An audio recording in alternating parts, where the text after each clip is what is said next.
Welcome back to ஒடுகை 360 channel. இவன் உங்கள் எல்பி. எல்மாரி தெரியுதா? எல்பி. இன்னைக்கு 2026 தேர்தலை நோக்கி ஒரு பக்கம் விஜய் முன்னோக்கி சென்று கொண்டிருக்கின்றார். ஒரு பக்கம் டிஎம்கே கூட்டணியில் திருமாவளவன் ஒரு வியூகம் வகுக்கிறார். ஒரு பக்கம் பிஜேபி ஒரு வியூகம் வகுத்து கொண்டிருக்கின்றது. அலாங்குபத்தி ஏடிஎம்கேவோட ஏடிஎம்கேல தலைவர் ஓபிஎஸ் அவர்களை கூப்பிடவில்லை என்று வருத்தமாக தேனி மாவட்டத்தில் உட்கார்ந்து கொண்டிருக்கின்றார். ஒரு பக்கம் முழு நிலவு என்று சொல்லக்கூடிய பாமகவின் ஒரு மிகப்பெரிய வன்னியர் மாநாடானது நடந்து ஏறி உள்ளது என்பதை உங்களுக்கு எல்லாருமே தெரியும். இந்த மாநாட்டோட சிறப்பு அம்சங்களும் அதை ஒட்டின பிரச்சனைகளும் அன்புமணிக்கும் ராமதாசுக்கும் இடையே கோழி முட்டி விட்ட மணி அவர்கள் எவ்வாறு இந்த கேம் பிளே சேஞ்ச் ஆயிருக்குன்னு சொல்லி இந்த வீடியோவில் பார்க்க போகிறோம். இதில் கடந்த 16-17க்கு முன்னாடி அந்த 15ஆம் தேதி மாநாடு நடந்துச்சு. இந்த மாநாடு தெரியுமே, எல்லாத்துக்குமே தெரியும்.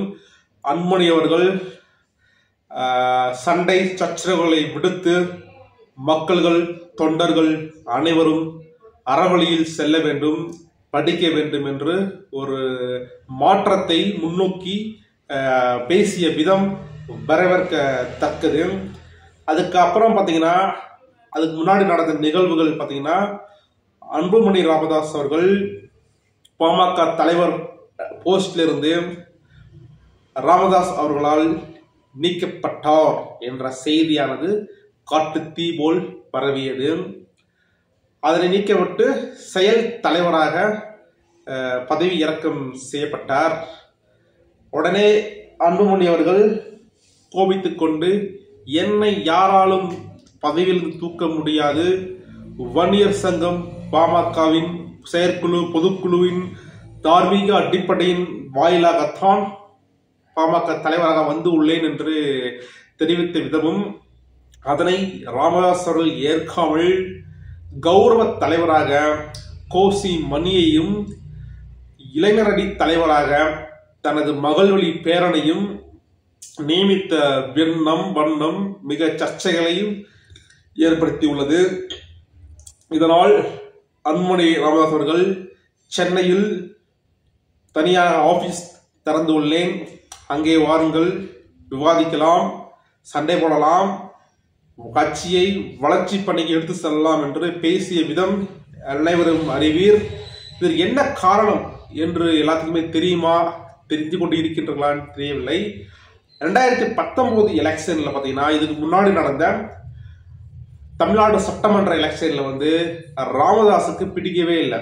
பிஜேபியுடன் போய் கூட்டு சேர்ந்த விதமானது ராமதாஸுக்கு பிடிக்கவே இல்லை. அவ்வாறு போய் சேர்ந்தும் வன்னியர் ஓட்டுக்கள் அனைத்துமே பாமகவுக்கு வந்ததா என்றால் கிடைக்கவே கிடையாது. ஏனென்றால் வன்னியர் சமூகத்தில்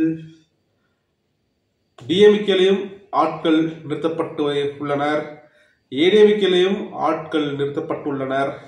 மாறாக ஜாதி கட்சிகளை சேர்ந்த வன்னியர் தலைவர்களையும் தன் பங்குக்கு எலெக்ஷனில் இறக்கிவிட்ட அவ்வளவு நிலைதான் உருவானது. இதன் மூலமாக அனைத்து ஓட்டுகளும் சிதறடைக்கப்பட்டு பாமகவுக்கு வெற்றி வாகை இழக்கக்கூடிய நிலைக்கு தள்ளப்பட்டுள்ளன. இது என்ன சொல்ல வர பார்த்தீங்கன்னா, வடக்கு மாநிலத்தில் உள்ள அனைத்து வன்னியர் சங்கத்தை சேர்ந்த தலைவர்களும் தொண்டர்களும் சரி, ஒட்டுமொத்த ஓட்டுகளையும் உங்கள் சார்ந்த இதுக்கு போட்டால்தான் உங்கள் தலைவரானவர் அடுத்த சிஎம் ஆகவோ டெப்டி சிஎம் ஆகவோ வர முடியும். நீங்கள் அண்ணன் குரு காடுவட்டி குரு அவர்கள் சொல்லும் போது பார்த்தீங்கன்னா, பிரச்சனைனா மட்டும் நான் வேணும், ஓட்டு போட மட்டும் நான் வேணான்னு சொல்லக்கூடிய நிகழ்வானது மிக மிக கண்டிக்கத்தக்கது. எவ்வாறு ஒவ்வொரு மனதிலும் பாமகவுடைய எண்ணம் இருக்கும்போது அனைவரோட ஓட்டுகளும் சிதறாமல் பாமகக்கு விழுந்தால்தான் அன்புமணி அவர்களுடைய கனவானது நினைவாக்கப்படும். இதைத்தான் அன்புமணி அவர்கள் கிரவுண்டில் இறங்கி வேலை செய்கின்றார். ஆனால் சில சக்திகள் சில காரணிகள் சரியாக சென்று சேரவில்லை கிடைமட்ட தொண்டனுக்கு. இதற்கு மாறாக அண்ணன் தொல் திருமாவளவன் அவர்கள் என்ன சொல்றாரு பார்த்தீங்கன்னா, பாமக ராமதாஸ் அவர்களை பார்த்து உங்க அன்புமணியை காடு வெட்டி வாவீரன் ஏன் அழைக்கவில்லை, உங்க பேர குழந்தைகள் உங்களோட பசங்கள் எல்லாமே ஏன் நீங்க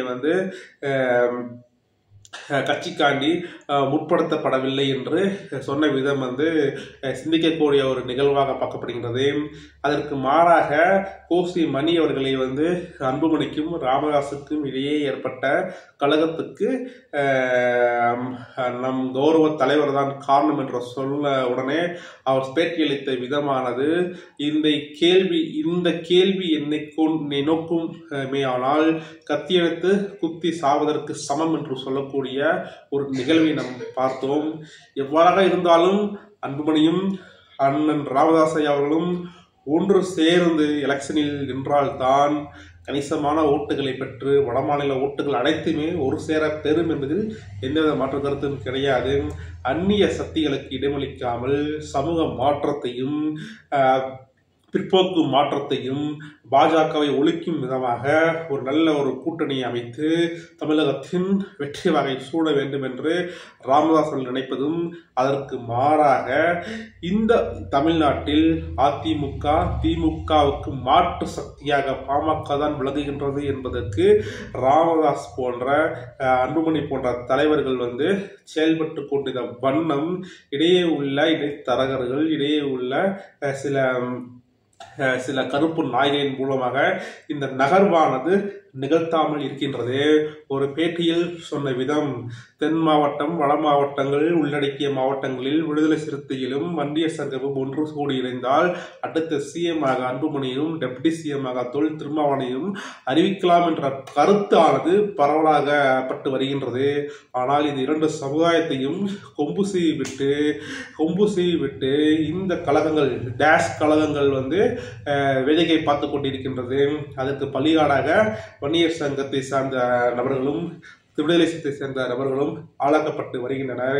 என்னதான் இருந்தாலும் கட்சியில் கசப்பான நிகழ்வுகள் நடக்கக்கூடும். மிக விரைவில் அன்புமணி அவர்கள் ராமதாஸிடம் பேசி கட்சியில் சேர்ந்து இணக்கமான முடிவை எடுத்து 2026 மிகப்பெரிய ஒரு வெற்றி கூட்டணி அடைத்து தமிழ்நாட்டில் மட்டுமில்லாமல் உலக அளவில் பாமகவை ஒரு மிகப்பெரிய ஒரு சக்தியாக உருவெடுக்க போகும் என்ற ஒரு மாற்றத்தை நோக்கி இந்த வீடியோவின் பதிப்பானது இருக்க போகின்றது. இதை பார்த்து கொண்டிருக்க அனைத்து வன்னியர் சங்கத்தை சார்ந்த உடன்பிறப்புகளே, சகோதரர்களே, உங்கள் ஓட்டுக்களை சிந்தாமல் சிதறாமல் உங்கள் ஜாதியை சார்ந்த நபர்களிடம் ஓட்டையுங்கள். ஆனால் உங்களுக்கான பலனானது கிடைக்கும். அதை விட்டு தலைவர் தொல் திருமாவளவனை சீண்டுகிட்டு டிஎம்கேவை சீண்டுகிட்டு இருந்தீர்கள் என்றால் 10 அம்பேத்கர் வந்தாலும் 1000 பெரியார் வந்தாலும் உங்களை திருத்தப் போவதில்லை என்று இந்த வடிகை 360 சேனல் வாயிலாக நாம் தெரிவித்துக் கொள்கின்றோம். வாழ்க பாரதம். ஜெய் பீம்.